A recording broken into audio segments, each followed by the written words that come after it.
Assalamualaikum warahmatullahi wabarakatuh. Apa khabar murid-murid sekalian?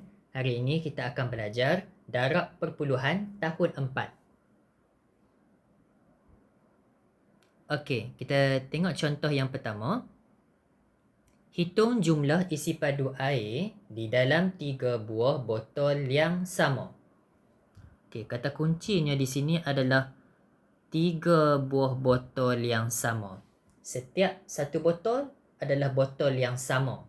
Sama dari segi saiz, sama dari segi warna, okey. Dan setiap satu botol isi padunya ialah 1.7 liter. Ayat matematik kita 3 darab 1.7 liter. Baik. Jadi kita kena kira untuk 3 buah botol yang sama, 1.7 liter darab 3. Okey. 3 kita kena letak di bawah 7. Kemudian simbol darab. Kemudian kita gariskan jawapan kita. Okey. Unit liter kita kena tulis siap-siap. Unit liter 1.7 darab dengan 3. 7 darab 3, 21. 2 di atas 1. 1 darab 3, 3. 3 tambah 2, 5. Titik perpuluhan mesti kena turun sama dengan tempat yang di atas dia tu. Dapat 5.1 liter. Jadi di sini 1.7 liter. Okey, 1.7 liter ni merupakan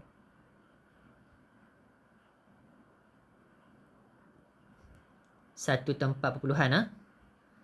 Okey, dia merupakan satu tempat perpuluhan.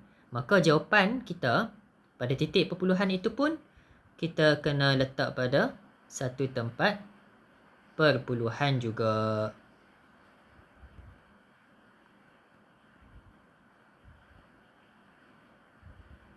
Okey. Ini pelajar-pelajar kena fahamlah. Dan bila kita mendarab sesuatu nombor perpuluhan, kaedahnya sama seperti nombor bulat.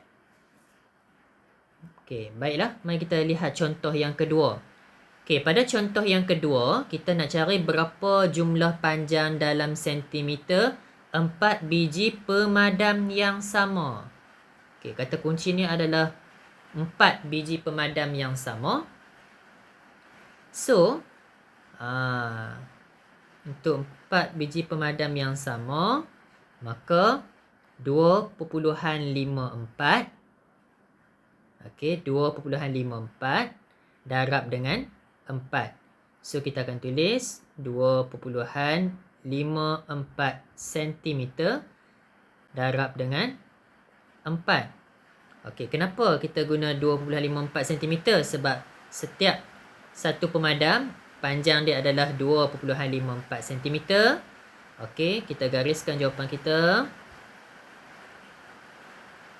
Dan kita tulis jawapan. Okey, unit sentimeter kena tulis, wajib tulis. Okey, 2.54 darab dengan 4. Kamu akan kira, kita akan dapat 10.16 cm.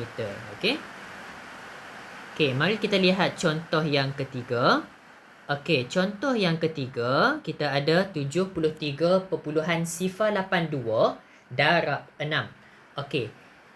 Tadi kita lihat pada contoh yang kedua dan juga contoh yang pertama menggunakan kaedah bentuk lazim. Untuk contoh yang ketiga ni kita akan ubah sedikit kaedahnya.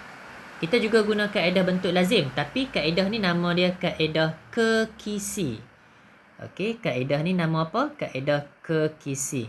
Okey, kita pilih color yang cantik-cantik sikit. Kita nak guna kaedah kekisi. Okey, kaedah kekisi ni adalah kaedah yang kita letakkan nombor-nombor itu ke dalam jadual. Okey, kita letak dalam jadual. So, sebelum tu kita kena buat dulu jadual. Okey. So, macam mana kita nak buat jadual? Okey, so kalau kita nak buat jadual, so kita kena lukislah jadual kita.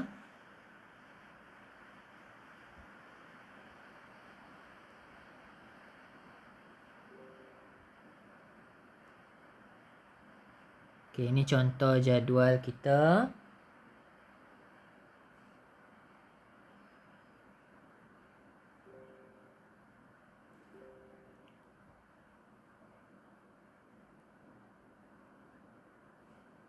Okey, dia ada berapa nombor kat sini? 7302. So, kita akan letak nombor-nombor di atas berserta dengan tanda operasi. So, kita akan kira berapa bilangan kolom ataupun lajur yang perlu kita buat. 1, 2, 3, 4, 5, 6. Okey, so ada 6 kolom ataupun 6 lajur. 3, 4, 5, 6. Okey, tak apa. Biar besar sikit, tak apa. Okey, kemudian baru kita masukkan nilai-nilainya. 7, 3, 0, 8, 2. Tanda operasi darab letak di sebelah kanan. Atas, 6 kita letak di bahagian bawah. Okey, titik perpuluhan ni kita nak letak di mana? Tengok. Dia berada pada angka selepas 3. So, di sinilah titik perpuluhannya. Oh, bukan situ. Sini. Okey, ini titik perpuluhan kita. Alright. So, kita boleh kira. Sebelum kita nak kira, kita kena letakkan pengadang pada setiap kotak tu. Okey, kita kena buat satu garisan. Pemisah dia macam ni. Okey. Macam ni lah kotak dia. Kita kena buat palang untuk kita letak nombor-nombor. Okey. So, barulah kita boleh mengira. Okey, so sekarang kita akan cuba kira. Okey, cikgu besarkan sikit. Okey, so kita mula kira lah. 2 darab dengan 6, kita akan dapat 12. So, susunan nombor dia kita akan tulis 1, 2. 8 darab 6, 48. 0 darab 6 dapat 0. So, kita akan tulis dalam kotak 0, 0. 3 darab 6, 18. 7 darab 6, 42. Okey, kemudian kita akan tambah secara berpenjuru. Okey, berpenjuru. So, 2 dia tak ada tambah dengan siapa-siapa, kita tulis 2. 1 tambah dengan 8, 9. 4 tambah 0, 4. 0 tambah 8, 8. 1 tambah 2, 3. 4 tak ada tambah siapa, tulis 4. Okey. Kemudian, kita letakkan titik perpuluhan. Disebabkan nombor ni 73.082 merupakan 3 tempat perpuluhan, maka titik perpuluhan kita mesti berada pada 3 tempat perpuluhan. So, kita mula daripada kanan lah mana tempat perpuluhannya. Mula daripada 2, 1, 2, 3. So, di sinilah tempat perpuluhannya. Okey. 3 tempat perpuluhan. Okey. So, jawapan kita adalah 438.492. Okey, kita jangan tinggal jawapan macam ni sahaja lah. Kita kena tulis balik sama dengan 438.492. Okey. Jadi kalau kita tinggal bentuk macam ni saja tanpa kita tulis semula jawapan dia, kita masih lagi tak dapat markah. Okey. Baik, kita lihat contoh yang keempat. Okey, sekilas fakta telah memberitahu pada kita rambut tumbuh lebih kurang 1.25 cm sebulan. Ini adalah sumber daripada Wikipedia, Human Hair Growth. Okey, kira panjang rambut yang tumbuh pada bulan ke-10. Okey, kalau sebulan rambut kita tumbuh sebanyak 1.25 cm. So, kalau kita nak cari pada bulan yang ke-10, maka kita darablah dengan 10. Okey, kat sini cikgu akan tunjuk dua kaedah bagaimana kita nak darab Apabila kita darab sesuatu nombor dengan 10, angka 10, 100, 1000 dan nombor itu depannya adalah 1 dan belakangnya adalah sifar. Okey. Untuk contoh ini, kita akan bahagi kepada dua kaedah.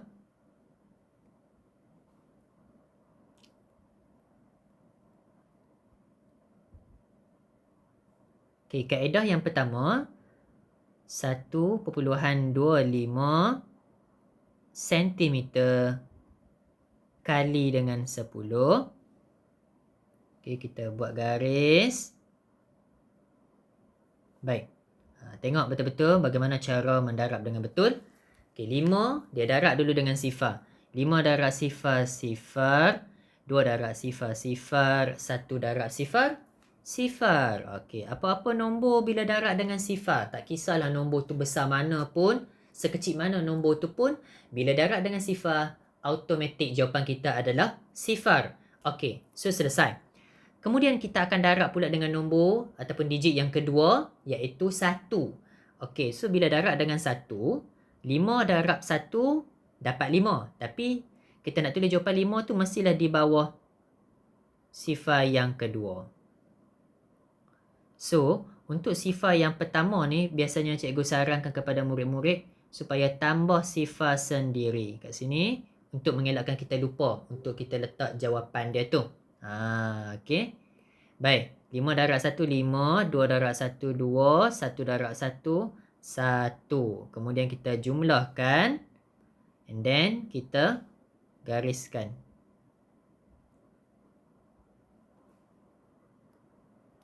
Okey, unit tulis siap-siap supaya tak lupa. Sifar tambah sifar, sifar, sifar tambah 5, 5, sifar tambah 2, 2, 1. 1 lah. Okey, sekarang titik perpuluhan tu, tengok kat mana dia letak. Kat mana kedudukan dia. Kat situlah kedudukan yang kita akan bawa turun. Okey, so dia turun kat sini. Turun betul-betul bawah dia. Okey, besar sangat ya kan. So cikgu kena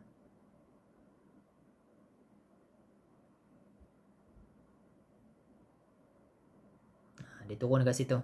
Okey. So sifar kita akan buat turun. Tak kat sini. Titik dia kat situ. So jawapan kita adalah 12.5 sifar sentimeter. Okey, jawapan kamu boleh tinggal sama ada 12.5 sifar sentimeter ataupun jawapan kita kalau kita tulis sebagai 2.5 sentimeter pun betul. Okey. Okey. Jadi ada dua cara tulis 12.5 sifar sentimeter atau 12.5 sentimeter. Okey. Dua-dua jawapan ni betul. Baik. Cara yang kedua, kaedah yang kedua, kita ada juga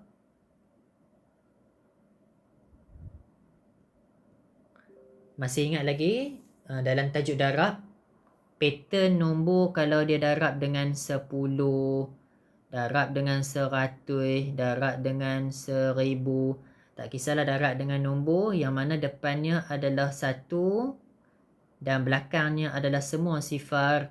Tak kisahlah berapa bilangan sifar, kita boleh guna kaedah menggerakkan titik perpuluhan. Pasal apa? Sebab bila kita gerakkan titik perpuluhan satu tempat ke kanan, apabila kita mendarat dengan 10 ataupun kita mendarat dengan suatu nombor di mana depannya adalah 1, belakangnya adalah sifar, hasil darab dia semakin besar. So kita boleh guna kaedah gerakkan titik perpuluhan.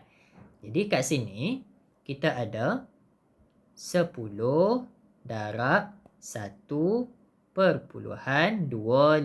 cm. Okey, kita semak kat sini ada berapa bilangan sifar pada 10? Ada satu je. Jadi kita gerakkan titik perpuluhan ke kanan sebanyak satu langkah sahaja. Gerakkan satu langkah. Okey. Jadi titik perpuluhan itu telah berubah duduk belakang 2. Maka jawapan kita boleh tulis sebagai 12.5 cm. Jadi jawapan kita kalau kamu tulis 12.5 cm pun betul, ataupun daripada bentuk lazim ni kita akan dapat 12.5 sifar cm pun betul. Okey, tak salah. Tak salah. Baik. Kemudian kita lihat contoh yang terakhir. Ini pun serupa juga. Jadi cikgu sarankan kalau darab dengan 10, darab dengan 1000, okey. Asalkan kalau sesuatu nombor perpuluhan itu dengan menggunakan kaedah gerakkan titik perpuluhan ke kanan, kita lihat nombor-nombor itu, okey. Nombor-nombor tersebut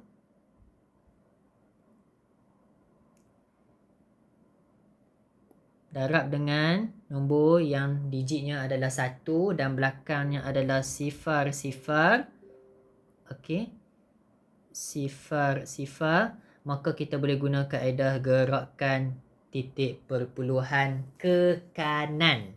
Darab mesti gerakkan titik perpuluhan ke kanan. Kalau bahagi, gerakkan titik perpuluhan ke kiri. Jadi kita tak perlulah buat bentuk lazim. Bentuk lazim yang besar-besar tu, yang banyak-banyak tu tak perlu buat. Kita boleh guna kaedah gerakkan titik perpuluhan. Okey, jadi macam mana cara nak buat dia? 100 darab 7.342 sama dengan, okey, gerakkan titik perpuluhan betul. Kemudian kita lihat ada berapa bilangan digit sifar? Ada 2. So gerakkan 2 tempat perpuluhan, 1, 2. Maka jawapan kita adalah 734.2. Terus dapat jawapan kan? So itu adalah kaedah menggerakkan titik perpuluhan berpandukan berapa bilangan sifar yang ada pada nombor tersebut. Okey. Kemudian cikgu nak buat penegasan kat sini. Kita kena bezakan titik. Kita nak kena bezakan sifar mana yang boleh kita remove ataupun sifar mana yang kita boleh abaikan.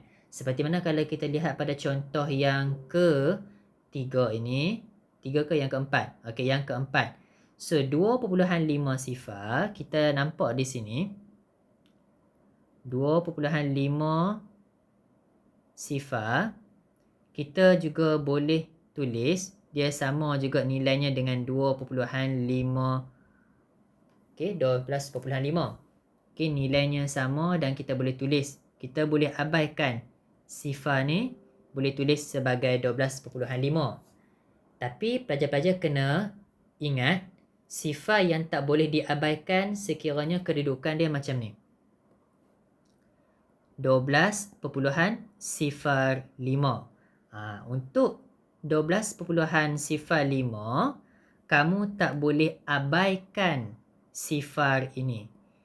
Okay, you cannot remove the zero here. Tak boleh abaikan. Okay, kenapa tak boleh abaikan? Sebab selepas nombor sifar kita ada lagi nombor yang selain daripada sifar. So bila kamu abaikan 12, kamu abaikan sifar ni, maka kita akan dapat 12.5 kalau kamu abaikan sifar. So 12.05 adalah tak sama. Okey, tak sama dengan 12.5. Tapi kita nak abaikan untuk kes di mana selepas digit sifar tu kalau tak ada nombor yang lain dah, maka kita boleh abaikan. Seperti contoh yang keempat ni nah. Okey, contoh yang keempat ni kalau kita tengok 12.5 sifar, belakang ni dah tak ada nombor dah. So bila tak ada nombor dah, maka kita boleh abaikan sifar itu. Tulis 12.5 pun betul. Tapi untuk kes ni, selepas digit sifar ada lagi digit yang selain daripada sifar. Tak kira lah 5 ke 4 ke 9 ke apa ke. Jadi kita tak boleh abaikan sifar itu. Mesti kena tulis. Okey. So cikgu rasa setakat itu dulu pembelajaran kita. Sekian sahaja penerangan cikgu mengenai bab darab perpuluhan. Mudah-mudahan pelajar-pelajar faham bagaimana mendarab nombor perpuluhan dengan betul dan tepat. Elakkan buat kesilapan apabila mendarab nombor perpuluhan dan sentiasa ingat titik perpuluhan jangan lupa tulis. Dan sekiranya soalan itu mengandungi unit, maka wajib tulis. Okey?